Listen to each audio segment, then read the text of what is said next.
പലരും നമ്മളോട് ചോദിക്കും, എന്തിനാണ് ഈ നവരാത്രി ആഘോഷിക്കുന്നത് എന്ന്. കൃത്യമായ മറുപടി പറഞ്ഞു കൊടുക്കണം.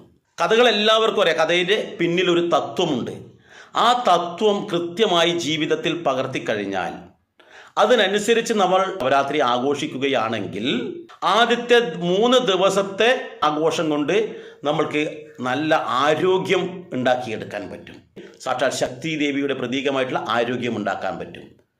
രണ്ടാമത്തെ 3 ദിവസം ഉണ്ടല്ലോ, ആ 3 ദിവസത്തെ തത്വം മനസ്സിലാക്കി അതിനനുസരിച്ച് ചെയ്യുകയാണെങ്കിൽ നല്ല വിധത്തിലുള്ള സമ്പത്ത് നമുക്ക് നേടിയെടുക്കാൻ പറ്റും. മൂന്നാമത്തെ 3 ദിവസം നമ്മൾ ശ്രേഷ്ഠമായ വിധത്തിൽ ആ സരസ്വതി ദേവിയെ പൂജിക്കുകയാണെങ്കിൽ, തത്വം അറിഞ്ഞു പൂജിക്കുകയാണെങ്കിൽ നല്ല വിധത്തിലുള്ള ജ്ഞാനമുണ്ടാകും, അറിവുണ്ടാകും.